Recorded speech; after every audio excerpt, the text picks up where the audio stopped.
everyone, welcome to Pocham Classes. My name is Khushbu. In today's class, we are going to check out the updates, or you can say the current affairs of 24th of February 2024. So let's get started with today's class. I hope all of you are doing really very well. So when it comes to the PDFs, ma'am, where we can find the PDFs, हमको PDFs जो है वो कहाँ पर मिलेंगे?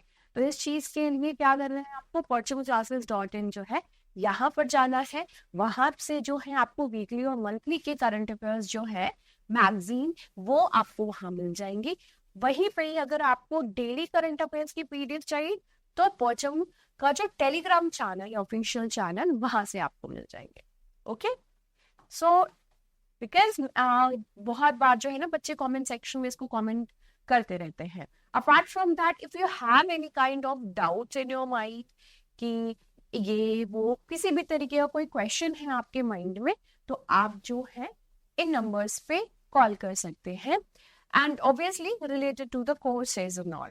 चलिए, so let's get started with the question of the day. जो मैंने कल पूछा था आपसे क्वेश्चन, तो उसका आंसर क्या होगा?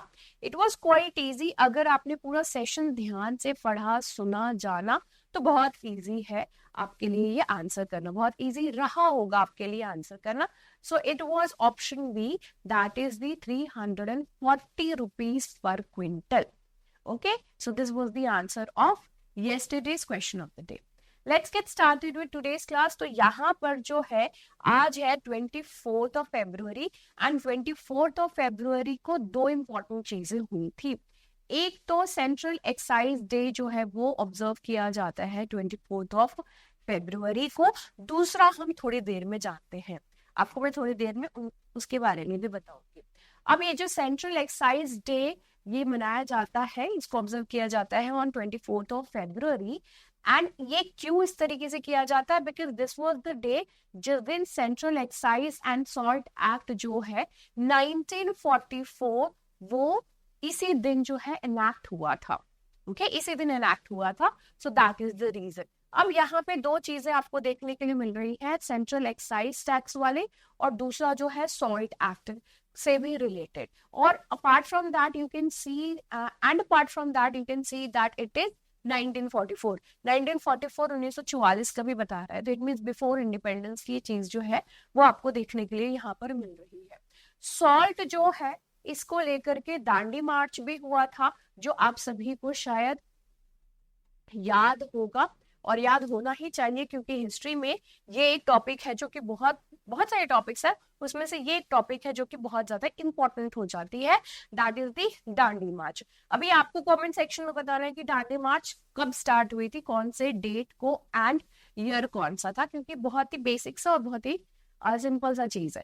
अब यहाँ पे जो है सॉल्ट एक्ट लेकर के आने के पीछे का रीजन शायद आपको पता होगा कि उस टाइम जो है कॉलोनियल टाइम पीरियड में सॉल्ट को भी लेकर के टैक्स लगाया जाता था।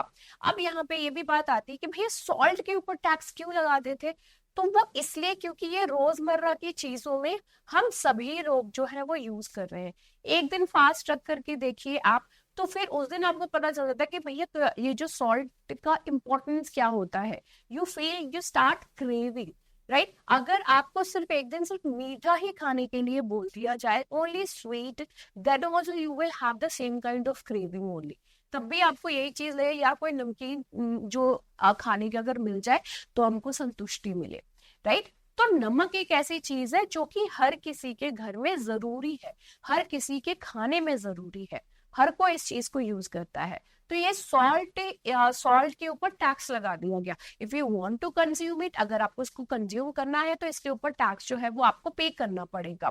यहीं पे ही ब्रिटिशर्स जो क्या करते थे, वहां पे गवर्नमेंट की तरफ से उन्होंने मोनोपोली कर ली थी, यानी उनकी है वही है तो वही बनाएंगे और ब्रिटिशर्स के अलावा कोई और नहीं बनाएगा। ठीक है, तो मोनोपोली थी वहां पे। एंड उसके साथ साथ एक तो सॉल्ट कोई नहीं बनाएगा, और उसके साथ साथ आपको कंज्यूम करना, आपके घर में सॉल्ट चाहिए आपको, तो फिर नमक चाहिए आपको, तो फिर आपको उसके ऊपर जो है टैक्स पे करना पड़ेगा। सबसे पहले ये वाला जो चीज है वो स्टार्ट हुआ था चाइना में, फिर लेटर ऑन ये जो है बाकी देशों में ये फैला। चाइना में स्टार्ट होने के पीछे का रीजन क्या था? ये जितनी भी पैसे यहाँ से कलेक्ट हुए थे उससे ग्रेट वॉल ऑफ चाइना जो है उसको कंस्ट्रक्ट कराया गया था ये सॉल्ट टैक्स को लेकर के। अपार्ट फ्रॉम दैट, अगर आप कुछ वीडियोस देखें यूट्यूब पे, तो अगर आप थोड़ा सा रिसर्च करेंगे तो बहुत सारे, मतलब ये सॉल्ट टैक्स जो है ये बहुत ज्यादा स्ट्रिंजेंट तरीके से इसके ऊपर इसको अप्लाई किया करते थे। अगर आपने गलती से भी सॉल्ट बनाया तो काफी सारे ऐसे इंसिडेंट्स भी देखने को मिले हैं जिसमें कि alive, you won't believe, but alive जिंदा इंसान को जो है वो चॉप कर दिया जाता था, just like that, as if it is just a piece of wood. खैर, तो यहाँ पे जो है सेंट्रल एक्साइज सॉल्ट एक्ट 1944 को जो है ऑब्जर्व किया जाता है 24th of February को। So this is the reason, and it honors the dedication and contributions of the CBIC। इसके कंट्रीब्यूशन को बेसिकली जो है सेलिब्रेट करने के लिए ये डेट को चूज किया गया है। Central board of indirect taxes and customs. Indirect taxes क्या होती हैं? ये वो टैक्सेस होती हैं जो कि इनडायरेक्टली वसूल हुआ जा रहा है, जिसको कि आप किसी और के ऊपर ट्रांसफर कर दे रहे हो। जैसे कि टोल टैक्स हो गया, अब रोड कंस्ट्रक्ट हो गए, सभी चीजें हो गई, अब उसका जो खर्चा पानी है वो हम लोगों के ऊपर आ गया। हम लोग जो है अब उसके सारा जो जब तक उसकी वसूली नहीं हो जाए तब तक हम उनको पे करते रहते हैं। और काफी सारे तो टोल टैक्स ऐसे हैं कि जन्मों जन्मों से चले जा रहे हैं, पता नहीं कौन सा खर्चा पानी था जो अभी तक खत्म नहीं हुआ है। खैर, just for an example, so that is the indirect tax. तो central board of indirect taxes and customs जो है, सो इस CBIC इसको, इनके कॉन्ट्रीब्यूशंस को जो है ये सेलिब्रेट करते हैं। अब ये जो CBIC जो है ये एक जैसे कि नाम से पता चल रहा है that it is responsible for the indirect taxes. ये अब जैसे मनी से रिलेटेड है तो बहुत आराम से आपको याद हो जाएगा कि मिनिस्ट्री ऑफ फाइनेंस के अंतर्गत आता है। इसके अंतर्गत इसके ही अंडर आता है department of revenue. Okay, so it falls under the department of revenue which is the part of the which comes under the Ministry of Finance. Okay, simple सी चीज है।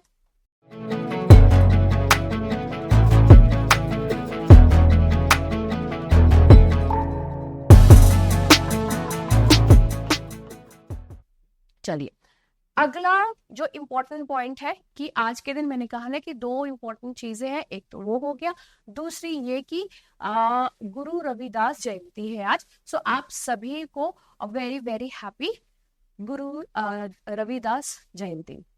सो अब यहाँ पे इनकी एक दोहा है, इनका एक दोहा है यहाँ पर जो कि हम पढ़ते हैं, फिर उसके से रिलेटेड मैं आपको कुछ चीजें बताऊंगी। करम बंधन में बंध रहियो, करम बंधन में बंध रहियो, फल की ना तजियो आस, कर्म मानुष का धर्म है, संत भाखे रविदास। इसमें यही चीज कह रहे हैं कि कर्म जो है उसके बंधन में आप बंधे रहो, उसकी फल की आस मत करो। तो ये चीज जो है आपको शायद गीता में भी पढ़ने के लिए मिली होगी। अगर आपने पढ़ा होगा, नहीं तो आपने कहीं से रेफरेंस तो जरूर सुना होगा, है ना, कि कर्म करो, फल की चिंता मत करो। तो वही पॉइंट जो है वो यहीं पे ही कह रहे हैं। कर्म जो है वो मनुष्य का धर्म है, मनुष्य का धर्म है। तो यही पॉइंट ये यहाँ पे कह रहे हैं। हम लोग धर्म वर्ड को बहुत ही गलत तरीके से यूज करते हैं। यहाँ पे धर्म जो है ना, हम बेसिकली हमारा जो कल्चर है वो ड्यूटी से जुड़ा हुआ है, धर्म रिलीजन से नहीं कि आपका धर्म क्या है, आपका धर्म क्या है, नहीं, इट इज द ड्यूटी। माँ का धर्म ये होता है, पिता का धर्म ये होता है, पत्नी का धर्म ये होता है, पति का धर्म ये होता है। क्या उन सभी का अलग रिलीजन है? नहीं, this is the sense of duty basically, right. तो हम लोग ये जो धर्म वर्ड है ना तो बहुत गलत तरीके से यूज करते हैं। खैर, तो ये कर्म मानुष का धर्म है, जो मानुष है, मनुष्य उसका धर्म है, संत जी जो है ये बात बोल रहे हैं। तो उन्होंने बहुत ही अच्छी बात कही यहाँ पे। अब हम बढ़ते हैं आगे। अब यहाँ पे ये जो जयंती है, this is the 647th birth anniversary of संत गुरु रविदास जी। इनकी इंपॉर्टेंस के बारे में अगर हम जाने तो ये जो है भक्ति मूवमेंट में ये उभर करके सामने आए थे as a saint and reformer. ये डिसाइपल रह चुके हैं संत कबीर जी के, and he is the founder of the Ravidassia religion. Apart from that आप लोगों को मीराबाई के बारे में जरूर पता होगा। तो मीराबाई की जो थी वो इनकी डिसाइपल रह चुकी थी। तो इनकी डिसाइपल भी रही है, यानी कि गुरु रविदास जी की डिसाइपल मीराबाई। और मीराबाई की तो बहुत सारी कहानी आप लोगों को पता ही होगी। रविदास जी की संत गुरु रविदास जी की 41 पोएम्स जो है वो गुरु ग्रंथ साहिब में इंक्लूड करी गई है। और आप सभी को पता ही है, जैसे कि गीता होली बुक है वैसे ही ये होली बुक है फॉर दी सिक्स। सो गुरु ग्रंथ साहिब में इनकी 41 पोएम्स जो है उनको इंक्लूड करे गए हैं। सो ये you can see the importance. अब यहाँ पे एक और चीज है आपको जानना कि जो रविदास जयंती है ये ऑब्जर्व किया जाता है, ये सेलिब्रेट किया जाता है माघ पूर्णिमा को। ठीक है, तो इट मीन्स दैट आज है, तो इट मीन्स आज माघ पूर्णिमा है। पूर्णिमा तो आप सभी को पता ही होगा कि ये फुल मून होता है। Magh is the month, right, it is the month. So हम सभी को जनवरी फरवरी ये सारे चीजें तो याद रहती है मंथ, राइट। तो ये जो है अंग्रेजों की देन है, ठीक है। हमारे इंडियन कल्चर में ये बोला जाता है। और मुझे जहां तक लगता है कि जिस तरीके से चीजें चल रही हैं हम लोग आने वाले कुछ सालों में जो है ये सभी चीजें भूल जाएंगे। तो हियर यू कैन सी कि जो हिंदू कैलेंडर के हिसाब से न्यू ईयर स्टार्ट होता है वो मार्च अप्रैल के महीने में स्टार्ट होता है। इस बार हिंदू कैलेंडर के हिसाब से जो न्यू ईयर स्टार्ट होगा वो 9th ऑफ अप्रैल से स्टार्ट होगी। और इस दिन जो है बहुत सारे सेलिब्रेशंस जो है डिफरेंट डिफरेंट नेम से, जैसे गुड़ी पड़वा एंड ऑल, तो उस तरीके से जो है डिफरेंट डिफरेंट प्लेसेस में ऑब्जर्व करे जाएंगे, मतलब सेलिब्रेट किए जाएंगे, नॉट ऑब्जर्व बस सेलिब्रेट किए जाएंगे। तो इसीलिए आप देख सकते हैं कि मार्च अप्रैल का जो कि ये जो इन लोगों का अंग्रेजों का जो कैलेंडर है उसके हिसाब से यहाँ पे मार्च अप्रैल से स्टार्ट होता है उनके हिसाब से, लेकिन हमारा महीना जो है वो चैत्र से स्टार्ट हुआ। तो सबसे हमारे जो इंडियन कल्चर के हिसाब से अगर हम देखें तो पहला महीना चैत्र होता है, ठीक है, जिसको कि काफी टाइम जो लोग हैं चैत्र भी बोलते हैं। फिर आता है वैशाखा, ज्येष्ठ, इसको कि जेठ भी बहुत सारे लोग कहते हैं, आषाढ़, श्रावण, भाद्रपद, अश्विन, ठीक है, अश्विन हो गया, कार्तिक हो गया, माघ शीर्ष हो गया, पौष हो गया, माघ हो गया। फिर आता है फाल्गुन। अभी ये जो है माघ, यही है ना माघ पूर्णिमा, ठीक है। So this is the Magh Purnima जनवरी फरवरी का। फिर अब स्टार्ट हो जाएगा फाल्गुन, स्टार्ट हो जाएगा एंड फाल्गुन में आप सभी को पता है कि होली आती है, राइट। तो दीज आर द मंथ्स और according to the Hindu calendar. Okay, Ravidas ji की ही एक बहुत ही सुंदर सी यहाँ पे एक दोहा है जो मैंने सोचा कि इंक्लूड कर लेते हैं, आप लोगों को थोड़ा इंटरेस्ट आएगा। तो वो है, रैदास प्रेम नहीं छिप सकई, लाख छिपाए कोय। रैदास प्रेम नहीं छिप सकई, लाख छिपाए कोय। प्रेम न मुख खोले, कबहू नैन देत है रोए। कितना सिंपल सा, कितना अच्छा है कि प्रेम छिपाए नहीं छुपता है, लाख आप कितना भी छुपा लो लेकिन छुप नहीं सकता है। प्रेम जो है उसमें आपको मुख खोलने की जरूरत नहीं है, वो नैन ही बता देते हैं, आंखों से ही पता चल जाता है, आंखें ही रो देती है तो उसी से ही पता चल जाता है। आप सभी ने एक और कहावत के तौर पे सुना ही होगा, मन चंगा तो कठौती में गंगा। तो वो भी रविदास जी की ही देन है। चलिए, अब अगला जो है वो न्यूज वो है कि फॉर्मर महाराष्ट्र सीएम और लोकसभा स्पीकर मनोहर जोशी जी जो है उनका देहांत हो गया है। He has passed away. He was born on 2nd of December 1937 को जो है इनका जन्म हुआ था। यहाँ पे आपको ध्यान में बस ये चीज रखना है कि लोकसभा स्पीकर थे, उसके साथ साथ महाराष्ट्र के सीएम भी रह चुके हैं, ये मेंबर ऑफ पार्लियामेंट रह चुके हैं, यानी कि एमपी रह चुके हैं। तो भी सी बात है, तभी तो लोकसभा स्पीकर भी बने हैं। 2002 से 2004 तक जो ये स्पीकर भी रह चुके हैं। Joshi was the first chief minister of Maharashtra. ये पहले चीफ मिनिस्टर थे महाराष्ट्र में जो कि अनडिवाइडेड शिवसेना से बिलोंग करते थे, इस पार्टी से बिलोंग करते थे। और इन्होंने ये जो पोस्ट है 1995 से 1999 तक होल्ड करी हुई थी। अगला है कि फॉर्मर आईएएस ऑफिसर जन्नत हुसैन जी जो है इनका भी देहांत हो गया है। He has also passed away. He was the chief information commissioner, ठीक है, ये आंध्र प्रदेश के चीफ इंफॉर्मेशन कमिश्नर रह चुके थे। अब ये चीफ इंफॉर्मेशन कमिश्नर कौन होता है? आप लोगों ने आरटीआई फाइल करते होगे, इंफॉर्मेशन सीख करते होगे ना। आरटीआई में क्या होता है? Right to information, you are asking question. वो जो ऑफिसर है, इंफॉर्मेशन ऑफिसर है, अगर वो जो ऑफिसर आपको इंफॉर्मेशन नहीं प्रोवाइड कर रहा है तो आप इनके पास जा सकते हो। ये है जो कि उस चीज को देखेंगे, उस चीज को रिजॉल्व करेंगे कि भाई आप क्यों नहीं कर रहे हो। अगर किसी तरीके की वैकेंसी है तो उसको उसको चाहेंगे कि भैया जल्दी से जल्दी फिल अप हो जाए, सो दैट अगर कोई भी जो पब्लिक में कोई भी पर्सन है, हम जो पब्लिक है, हम लोग अगर किसी भी तरीके का जो भी इंफॉर्मेशन चाह रहे हैं वो हमको मिले। लेकिन किसी भी तरीके में ये एक दायरा, एक लक्ष्मण रेखा भी वहां पे रहती है कि जो सीक्रेट इंफॉर्मेशन है, जो कि नेशनल सिक्योरिटी के हिसाब से नहीं शेयर करनी चाहिए, कुछ ऐसी चीजें हैं, तो वहां पे भी ये जो है वो लाइन ड्रॉ करके एक रखे रहते हैं। तो ये एक तरीके से जैसे कि ऊपर बाज है, वो ऊपर से घूम करके ये जो नीचे जितने भी ऑफिसर्स ये सभी जो काम कर रहे हैं उनके ऊपर नजर रखते रहते हैं। तो this is the work of the chief information commissioner कि भाई जो भी इंफॉर्मेशन है वो लोगों को टाइमली मिलती जाए।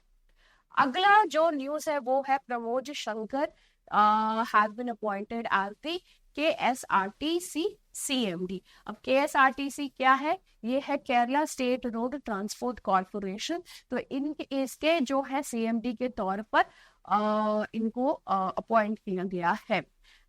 इनको जो है वो अपॉइंट किया गया है, CMD बोले तो चेयरमैन एंड मैनेजिंग डायरेक्टर के तौर पे जो है इनको अपॉइंट किया गया है। इसके साथ साथ इनको एडिशनल चार्ज भी दिया गया है। KSRTC स्विफ्ट जो कि एक नई लीगल एंटिटी है by the corporation to run the long distance buses and that of the electric buses as well। अगला न्यूज जो है वो US इंडिया। ये जो सलील पारेख जी है उनको अपॉइंट किया गया है to the USISPF। Okay, USISPF board of directors. इनके बोर्ड ऑफ डायरेक्टर्स में जो है, इसके जो बोर्ड ऑफ डायरेक्टर्स है उसमें से एक जो है वो सलील पारेख को बना दिया गया है। अब ये है क्या? USI, ठीक है। तो USI is India, US United states India, US India strategic partnership forum, ठीक है, strategic partnership forum. So this is what is the US India strategic and partnership forum. इनके जो बोर्ड ऑफ डायरेक्टर्स है उसमें जो है इनको भी अपॉइंट किया गया है। इनका जो करियर है वो 3 डेकेड्स का रहा है। This is not that much important for our from our examination perspective. ये जो USISPF जो है ये बहुत ही इंपॉर्टेंट रोल प्ले करता है जब बात आती है स्ट्रेटेजिक और business alliances, in order to maintain the strategic and business alliances between US and India. US and India के बीच में जो है इन सारी चीजों को लेकर के बेटर रिलेशन को मेंटेन करके रखने में जो है वो काफी हेल्प रहती है।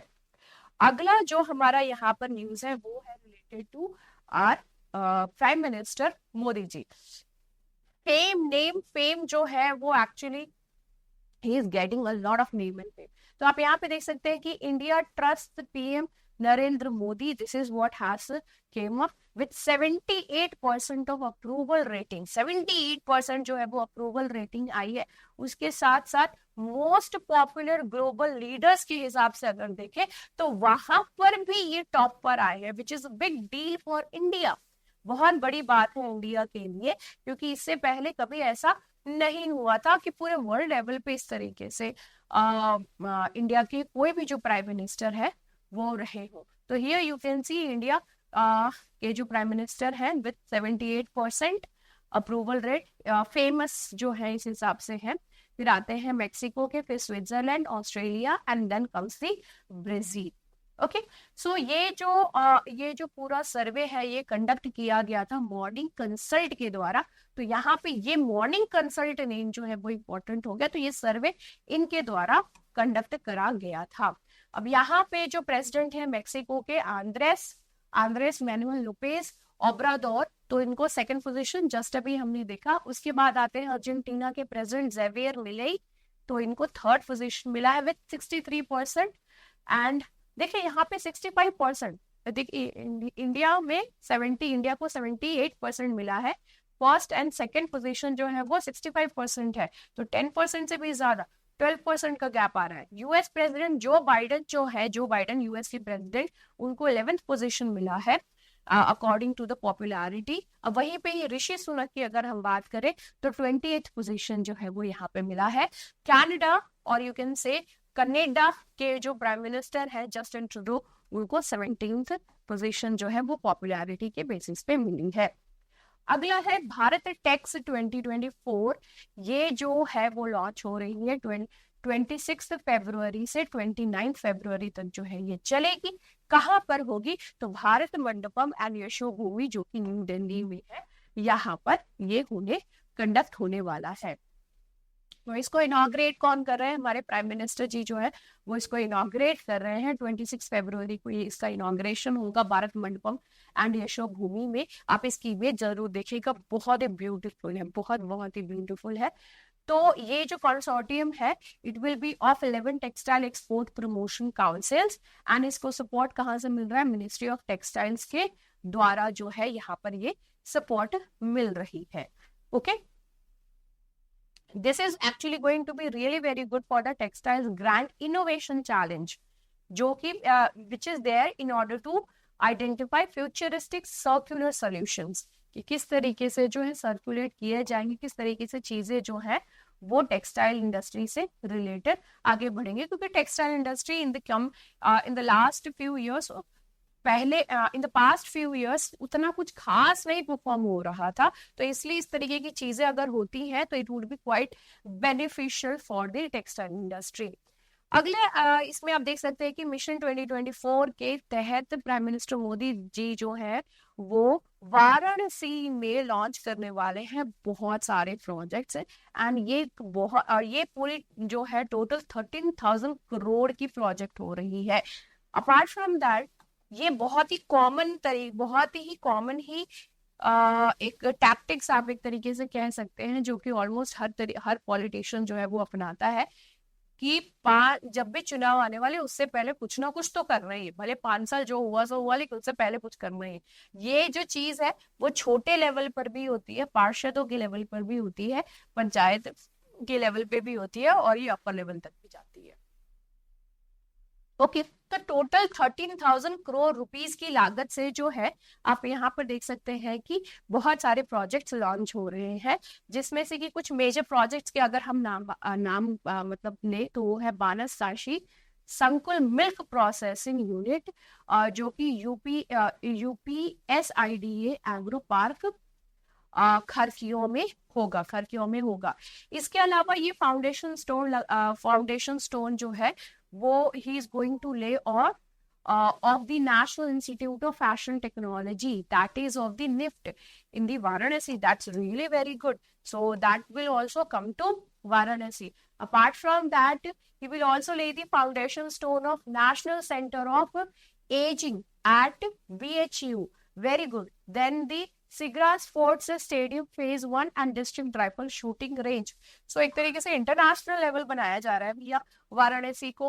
Apart from that he will also be inspecting, इससे पहले इन्होंने जो है शिवपुर फुलवरिया लहरदरा मार्ग जो है इसको इनॉग्रेट करके गए हुए थे, फिर जाएंगे उसकी इंस्पेक्शन के लिए भी कि भाई सब ठीक ठाक तो है ना, ऐसा तो नहीं है कि मैंने रिबन काट करके गए और उसके बाद सारे जगहों पे वो खराब हो रखे हैं, खड्डे हो रखे हैं and all, right. So these are the kind of projects which will be launched.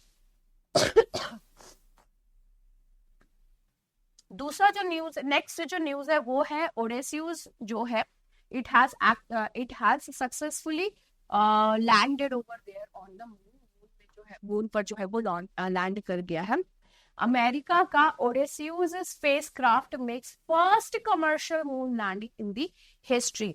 तो ये इम्पोर्टेंट न्यूज हो जाता है क्योंकि ये कमर्शियल लैंडिंग है, कोई गवर्नमेंट की कोई एजेंसी नहीं है, बल्कि कमर्शियली जो है इस तरीके का चीज हुआ है। तो पहला ऐसा कमर्शियल लैंडिंग जो है वो ओडेस्यूज की तरफ से हुआ है। तो यूएस की है ये कंपनी, तो उनका ये US made Odysseus lunar lander IM-1 lander जो है वो सॉफ्ट लैंडिंग किया है, सॉफ्ट लैंडिंग आराम से उतरता है, ठीक है, सॉफ्ट लैंडिंग किया है मून पर।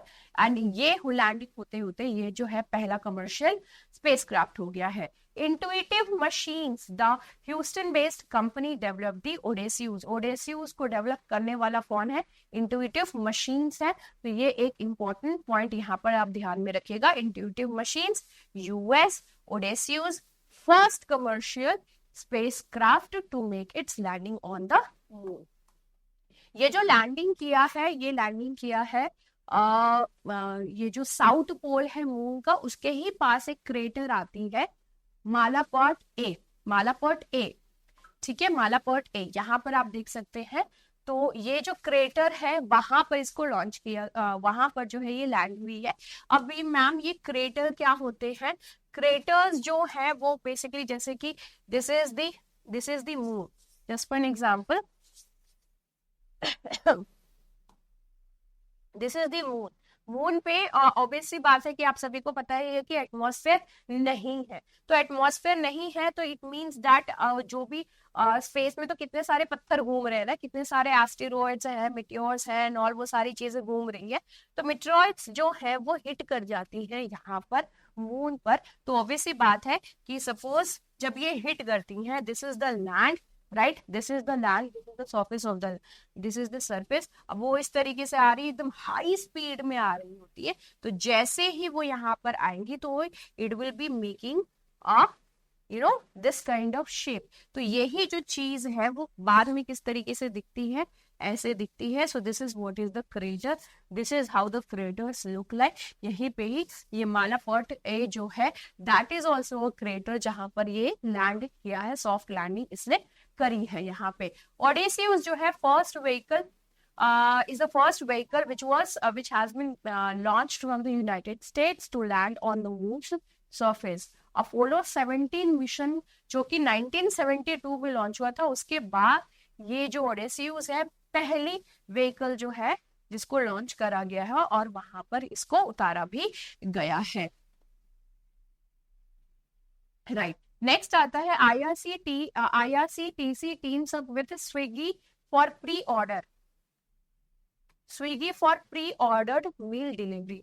आप जो है अब स्विगी से ऑर्डर भी कर सकते हो ट्रेन में बैठे बैठे बहुत आराम से। अभी जो है ये इनिशियली अवेलेबल है बेंगलुरु, भुवनेश्वर, विजयवाड़ा एंड विशाखापट्टनम, यही प्लेसेस जो है ये जो रेलवे स्टेशन है फिलहाल यहीं पे अवेलेबल है।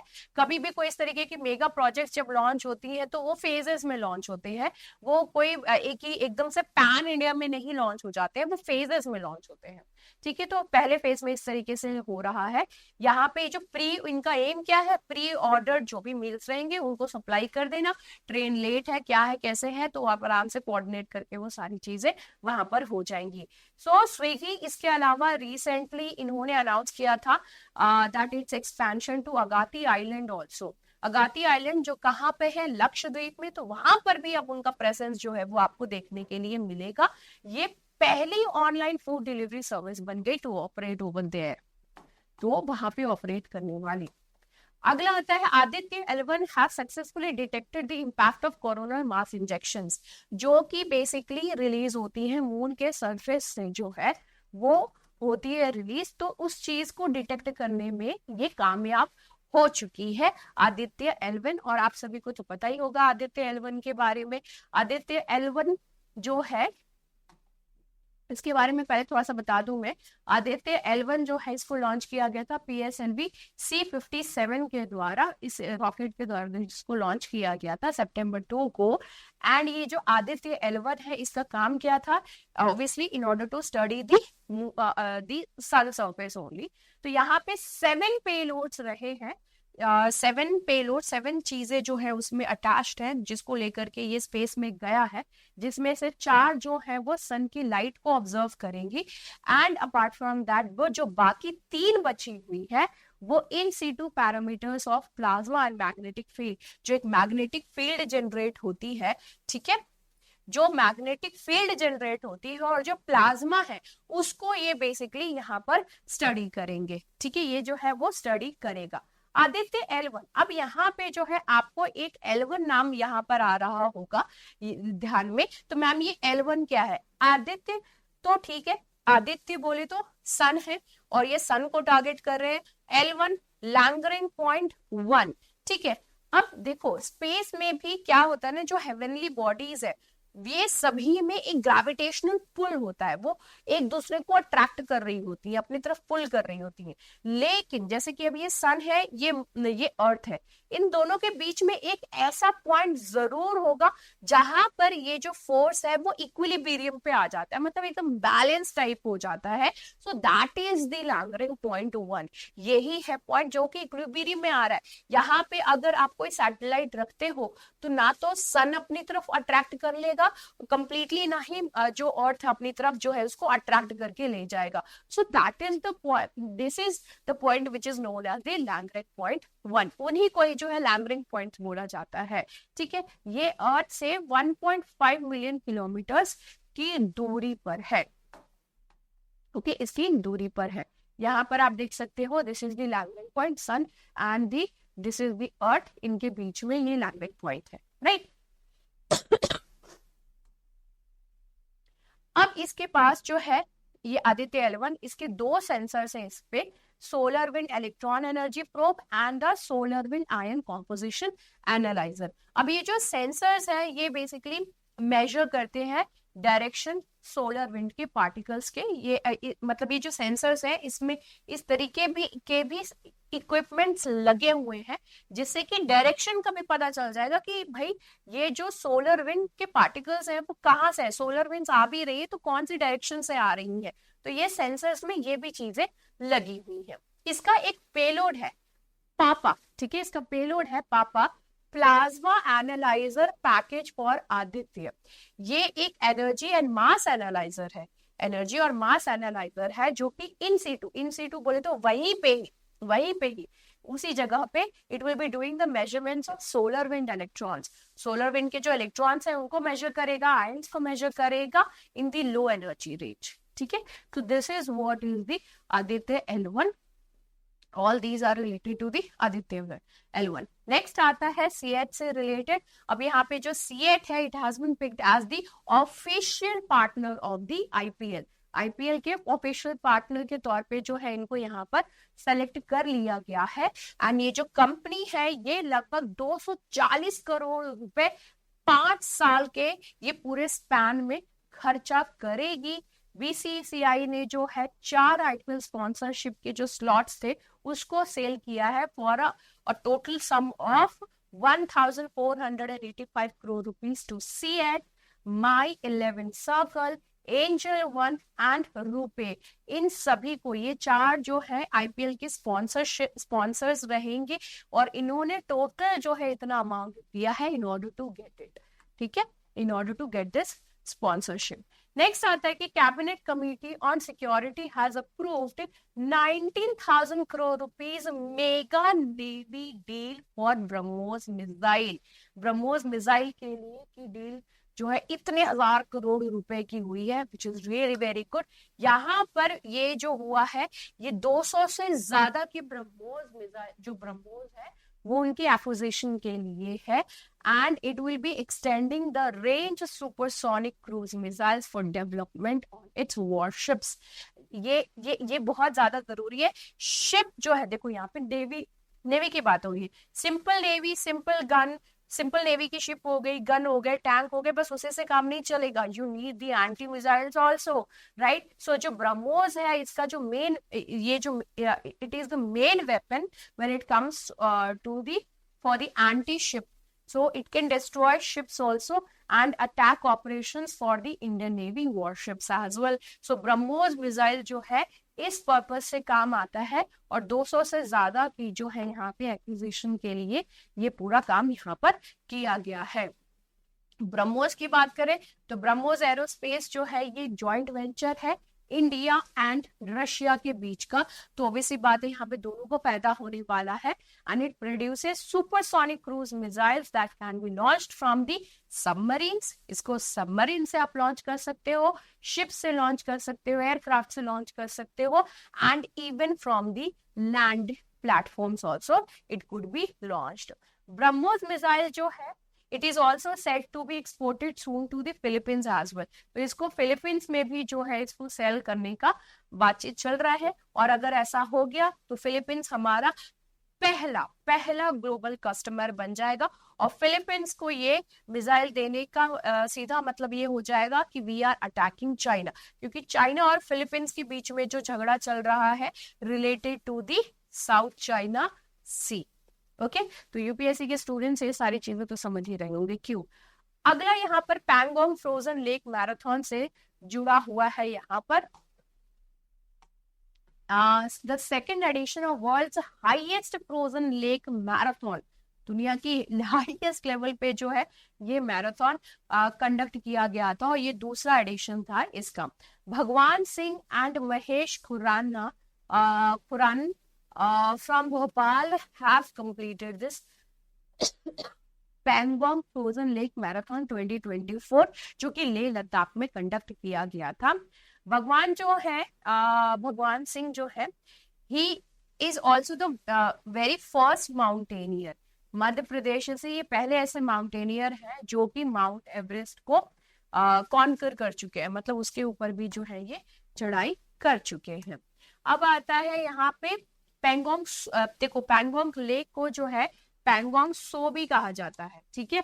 So it's not about so जाने वाला सो नहीं, पैंगोंग सो वो भी लेक ही होता है, राइट। तो पैंगोंग सो जो है पैंगोंग सो जो है ये एक एंडोरिक लेक है। एंडो नाम से पता चल रहा होगा आपको, आपने ज्योग्राफी में टर्म्स पढ़े होंगे ना, एंडो, एक्सो, एंडोथर्मिक, एक्सोथर्मिक, ये वर्ड टर्म्स पढ़े होंगे, है ना। तो एंडो यानी कि ये जो है अंदर, कहाँ पे, ये एक एंडोरिक यानी कि लैंडलॉक्ड लेक है, ठीक है। तो ये लैंड्स के अंदर ही है, ये लैंड्स के बीच में ही है, चारों तरफ से घिरा हुआ है। अब ये जो लेक है ये लैंड से लॉक्ड है, ये चारों तरफ से लॉक्ड है। तो इसका जो पानी है इसको बाहर जाने का कोई जरिया नहीं है, कोई स्रोत नहीं है। तो इससे क्या हुआ सॉरी, तो इससे क्या हुआ कि पानी निकल नहीं पा रहा है, वाटर कहीं पे जा नहीं सकता, ये एक ही जगह पे स्टैंड स्टिल है। तो इसी वजह से ये एक सॉल्ट लेक भी है इतनी ऊंचाई पर। सो ये दुनिया की हाईएस्ट सॉल्ट वाटर लेक है। उसके पीछे का रीजन मैंने आपको बता दिया, इसमें पानी इकट्ठे हो जा रहे हैं, ठीक है, that's a different thing, right. But वहां से जब तक ये पानी को बाहर निकलने का रास्ता नहीं मिलेगा तो ऑब्वियसली बात है जो वाटर है उसमें सॉल्ट कंटेंट है वो धीरे धीरे धीरे नीचे सेटल डाउन होता जाएगा, एंड एक टाइम पे ज्यादा अमाउंट हो जाएगी तो वो मीठे पानी से फिर खारा पानी हो जाएगा। So that is what it is. India holds 1/3 of the 135 kilometre Pangong. So ये जो पैंगोंग लेक है 135 किलोमीटर है, उसमें से 1/3 जो है वो इंडिया के पास है, बाकी जो 2/3 है, ठीक है, यहाँ पे बाकी जो 2/3 है, यहाँ पे मैं डिस्ट्रीब्यूशन गड़बड़ कर रही हूँ, ठीक है। तो एक पार्ट तो इंडिया के पास है, बाकी 2 पार्ट जो है वो चाइना इस पे कब्जा करके रखा हुआ है। और अक्सर आप देखते ही होंगे कि इंडिया चाइना की जो घमासान है ये इसी के ही आसपास के एरिया में ही होते हैं। And it is also known for changing it's colours, कभी कभी ब्लू दिखती है, कभी ग्रीन दिखती है, कभी रेड दिखती है, तो डिफरेंट डिफरेंट कलर्स की जो है ये बेसिकली दिखते हैं। मालदीव्स, ठीक है, तो मालदीव्स में ट्राइलेटरल एक्सरसाइज दोस्ती 16, ये जो एक्सरसाइज है रिसेंटली कंडक्ट हुआ है। ये जो दोस्ती ड्रिल है 1991 से चल रहा है, ये बाइलेटरल एक्सरसाइज है इंडिया और मालदीव्स के बीच में, ये दोनों के बीच में हमेशा होती थी। इंडिया और मालदीव्स के बीच में दोस्ती एक्सरसाइज 1991 में स्टार्ट हुआ था, याद रखिएगा। लेटर ऑन ये ट्राइलेटरल हो गई, यानी कि 3 पार्टनर्स हो गए। तीसरा पार्टनर कौन ज्वाइन किया? श्रीलंका ज्वाइन किया। कब ज्वाइन किया? 2012 में ज्वाइन किया। तो ये इंपॉर्टेंट हो गया यहाँ पे, ठीक है, ये पूरी लाइन जो है यहाँ पर ये इंपॉर्टेंट हो गई। दोस्ती 16 है, यानी कि ये 16वां यानी 16th एडिशन है ये दोस्ती एक्सरसाइज का। अब यहाँ पे ये जो है इसमें पार्टिसिपेट करने वाला है बांग्लादेश भी, मतलब पार्टिसिपेट किया है। ये हुआ था 24 फेब से 25 फेब तक जो ये पूरा एक्सरसाइज कंडक्ट करा गया था। इंडिया ने ICGS सामर्थ्य समर्स जो है वो वहां पे भेजा, ICGS Abhinav and ICG Dornier, ये जो 3 है वहां पर भेजे गए थे for the exercise purpose. India और मालदीव्स का रिलेशन आपको भी पता चल ही रहा होगा किस तरीके से चल रही है। सिक्योरिटी कंसर्न्स क्या है इंडिया के साथ अभी मालदीव्स की, तो मालदीव्स के साथ अच्छी खासी दोस्ती चल रही थी, बट सिक्योरिटी कंसर्न में ये हो गया कि मालदीव्स ने अलाउ कर दिया चाइना को कि वो अपनी वेसल जियांग होंग 3, ठीक है, जियांग होंग 3 को वहां पे वो पोर्ट करे, वहां पे जो है मालदीव्स के वहां पे रह सकता है। तो मालदीव्स के जो मेन पोर्ट है वहां पे उसको रुकने का उन्होंने जो है हामी भर दी है, जो कि इंडिया के लिए अच्छा नहीं है सिक्योरिटी के पर्पज से अगर हम देखें तो। माले ने इंडिया की जो कंसर्न थी वो इग्नोर करते हुए ये वाला काम किया है, और ये चाइना की रिसर्च वेसल के तौर पे वहां पर आई है। अब रिसर्च के तौर पे क्या क्या रिसर्च हो रहा है भगवान जाने। चलिए अब आता है रिवीजन क्वेश्चंस।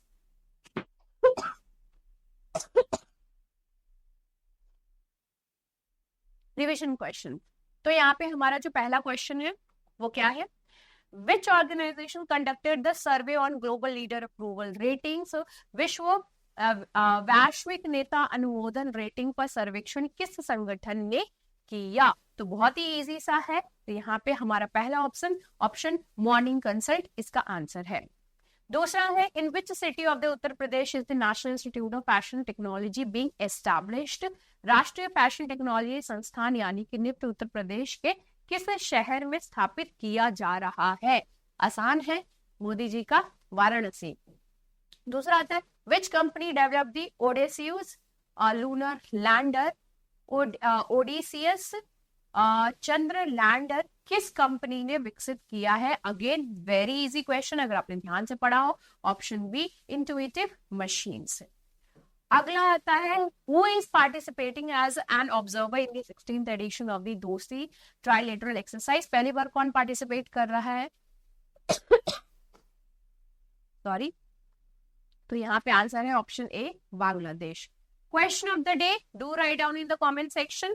क्वेश्चन क्या है, Guru Ravidas is associated with which religious movement in North India? Sufism, Jainism, Bhakti movement, Arya Samaj. आजकल वायरल बहुत हो रहे हैं।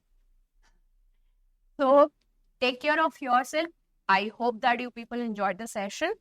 See you in the next video. Bye bye, take care and have a great time. Jai Hind.